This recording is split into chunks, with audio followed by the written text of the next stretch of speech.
ಕೊಳೆಯನ್ನ ನೈಸರ್ಗಿಕವಾಗಿ ತೆಗೆಯುವುದು ಹೇಗೆ ತಿಳಿದುಕೊಳ್ಳಿ.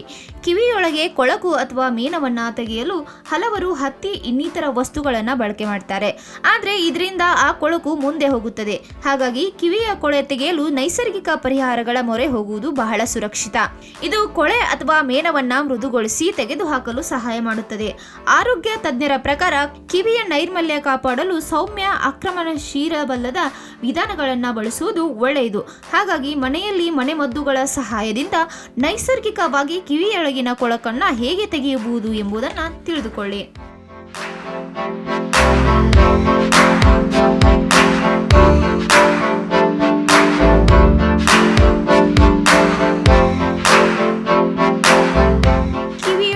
ಕೊಳಕು ಅಥವಾ ಮೇಣ ಕೆಲವೊಮ್ಮೆ ಕಿರಿಕಿರಿ ಅಥವಾ ನೋವಿಗೆ ಕಾರಣವಾಗಬಹುದು. ವೈದ್ಯಕೀಯವಾಗಿ ಸೆರುಮೆನ್ ಎಂದು ಕರೆಯಲ್ಪಡುವ ಕಿವಿ ಮೇಣವು ನಮ್ಮ ಕಿವಿಯೊಳಗೆ ಧೂಳು, ಬ್ಯಾಕ್ಟೀರಿಯಾ ಹೋಗದಂತೆ ರಕ್ಷಿಸಲು ಉತ್ಪತ್ತಿಯಾಗುತ್ತದೆ. ಕಿವಿಯ ಮೇಣ ಅಥವಾ ಕೊಳಕು ಸಾಮಾನ್ಯವಾಗಿ ತಾನಾಗಿಯೇ ಹೋಗುತ್ತದೆಯಾದರೂ ಅದು ಅತಿಯಾದಾಗ ಅಸ್ವಸ್ಥತೆ, ಶ್ರವಣ ತೊಂದರೆಗಳು ಅಥವಾ ಸೋಂಕುಗಳು ಕಾರಣವಾಗಬಹುದು. ಇದನ್ನ ತೆಗೆಯಲು ಹಲವರು ಹತ್ತಿ ಇನ್ನಿತರ ವಸ್ತುಗಳನ್ನು ಬಳಕೆ ಮಾಡ್ತಾರೆ. ಆದರೆ ಇದರಿಂದ ಆ ಕೊಳಕು ಮುಂದೆ ಹೋಗುತ್ತದೆ. ಹಾಗಾಗಿ ಕಿವಿಯ ಕೊಳೆ ತೆಗೆಯಲು ನೈಸರ್ಗಿಕ ಪರಿಹಾರಗಳ ಮೊರೆ ಹೋಗುವುದು ಬಹಳ ಸುರಕ್ಷಿತ. ಇದು ಕೊಳೆ ಅಥವಾ ಮೇಣವನ್ನು ಮೃದುಗೊಳಿಸಿ ತೆಗೆದುಹಾಕಲು ಸಹಾಯ ಮಾಡುತ್ತದೆ. ನೈಸರ್ಗಿಕವಾಗಿ ಕಿವಿ ಮೇಣವನ್ನು ತೆಗೆದುಹಾಕುವುದು ಹೇಗೆ?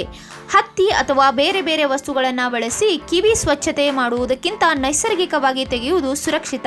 ಹಾಗಾಗಿ ಇಲ್ಲಿ ಕೆಲವು ಪರಿಣಾಮಕಾರಿ ಹಾಗೂ ಸುರಕ್ಷಿತ ಮನೆಮದ್ದುಗಳನ್ನು ನೀಡಲಾಗಿದೆ. ಉಗುರು ಬೆಚ್ಚಗಿನ ಆಲಿವ್ ಆಯಿಲ್ ಅಥವಾ ತೆಂಗಿನ ಎಣ್ಣೆ ಬಳಸುವುದು. ಕೆಲವು ಹನಿ ಉಗುರು ಬೆಚ್ಚಗಿನ ಆಲಿವ್ ಎಣ್ಣೆ ಅಥವಾ ತೆಂಗಿನ ಎಣ್ಣೆಯನ್ನು ಹಚ್ಚುವುದರಿಂದ ಗಟ್ಟಿಯಾಗಿರುವ ಕಿವಿಯಲ್ಲಿನ ಕೊಳಕು ಅಥವಾ ಮೇಣ ಮೃದುವಾಗಲು ಸಹಾಯ ಮಾಡುತ್ತದೆ. ಈ ರೀತಿ ಮಾಡಿ ನೈಸರ್ಗಿಕವಾಗಿ ಕಿವಿಯ ಕೊಳಕನ್ನು ತೆಗೆಯಬಹುದು.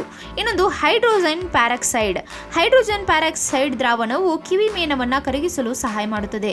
ತಲೆಯನ್ನು ಒಂದು ಬದಿಗೆ ತಿರುಗಿಸಿ ಮತ್ತು 5 ರಿಂದ 10 ಹನಿ ಹೈಡ್ರೋ ಪ್ಯಾರಾಕ್ಸೈಡ್ ಅನ್ನು ಕಿವಿಗೆ ಹಾಕಿ 5 ನಿಮಿಷಗಳ ಕಾಲ ಅದೇ ರೀತಿ ಕಿವಿಯನ್ನ ಇಟ್ಟುಕೊಳ್ಳಿ. ಇನ್ನೊಂದು ಉಪ್ಪು ನೀರಿನಿಂದ ತೊಳೆಯಿರಿ. ಉಪ್ಪು ನೀರಿನ ದ್ರಾವಣವು ನೈಸರ್ಗಿಕವಾಗಿ ನಿಮ್ಮ ಕಿವಿಯ ಕೊಳಕನ್ನು ತೆಗೆಯುವ ಸುರಕ್ಷಿತ ಮನೆಮದ್ದುಗಳಲ್ಲಿ ಒಂದಾಗಿದೆ. ಉಗುರು ಬೆಚ್ಚಗಿನ ನೀರಿನಲ್ಲಿ ಅರ್ಧ ಟೀ ಸ್ಪೂನ್ ಉಪ್ಪನ್ನು ಬೆರೆಸಿ ಅದರಲ್ಲಿ ಹತ್ತಿ ಉಂಡೆಯನ್ನು ನೆನೆಸಿ ಕಿವಿಗೆ ಹನಿ ಹನಿಯಾಗಿ ಹಾಕಬೇಕು. ಕೆಲವು ನಿಮಿಷಗಳ ನಂತರ ತಲೆಯನ್ನು ಬಾಗಿಸಿ ಆ ನೀರನ್ನು ಹೊರಹಾಕಬೇಕು. ಇನ್ನೊಂದು ಸ್ಟೀಮ್ ಥೆರಪಿ. ಬಿಸಿ ನೀರಿನ ಬಟ್ಟಲಿನಿಂದ ಹಬೆ ತೆಗೆದುಕೊಳ್ಳುವುದು ಅಥವಾ ಬೆಚ್ಚಗಿನ ನೀರಿನಿಂದ ಸ್ನಾನ ಮಾಡುವುದರಿಂದ ಕಿವಿಯ ಮೇಣವನ್ನು ನೈಸರ್ಗಿಕವಾಗಿ ತೆಗೆದುಹಾಕಬಹುದು. ಬಿಸಿ ನೀರಿನಿಂದ ಬರುವ ಉಗಿ ಅಥವಾ ಹಬೆ ಕಿವಿಯ ಕೊಳೆಯನ್ನು ಮೃದುಗೊಳಿಸಲು ಸಹಾಯಕವಾಗಿದೆ. ಬೇಕಿಂಗ್ ಸೋಡಾ ಅಥವಾ ಅಡಿಗೆ ಸೋಡಾ. ಅಡಿಗೆ ಸೋಡಾ ದ್ರಾವಣವು ಗಟ್ಟಿಯಾಗಿರುವ ಕೊಳಕನ್ನು ಮೃದುಗೊಳಿಸಲು ಸಹಾಯ ಮಾಡುತ್ತದೆ. ಅರ್ಧ ಟೀ ಚಮಚ ಅಡಿಗೆ ಸೋಡಾವನ್ನು 60 ಮಿಲಿ ಉಗುರು ಬೆಚ್ಚಗಿನ ನೀರಿನಲ್ಲಿ ಕರಗಿಸಿ ಈ ಮಿಶ್ರಣವನ್ನು ಡ್ರಾಫರ್ನಲ್ಲಿ ಹಾಕಿ ತಲೆಯಲ್ಲಿ ಒಂದು ಬದಿಗೆ ತಿರುಗಿಸಿ ಕಿವಿಯಲ್ಲಿ 5 ರಿಂದ 10 ಹನಿಗಳನ್ನು ಹಾಕಿ ಈ ದ್ರಾವಣವು 1 ಗಂಟೆಗಳ ಕಾಲ ಕಿವಿಯಲ್ಲಿ ಇರಲಿ. ನಂತರ ನೀರಿನಿಂದ ತೊಳೆಯಿರಿ. ಕ್ಷಣ ಕ್ಷಣದ ಸುದ್ದಿಗಳಿಗಾಗಿ ಫ್ರೀಡಂ ಟಿವಿ ಸಬ್ಸ್ಕ್ರೈಬ್ ಮಾಡಿ, ಲೈಕ್ ಮಾಡಿ ಹಾಗೂ ಫಾಲೋ ಮಾಡಿ. ಹೊಸ ಸುದ್ದಿಗಳ ನೋಟಿಫಿಕೇಶನ್ಗಾಗಿ ಬೆಲ್ ಐಕಾನ್ ಮೇಲೆ ಕ್ಲಿಕ್ ಮಾಡಿ.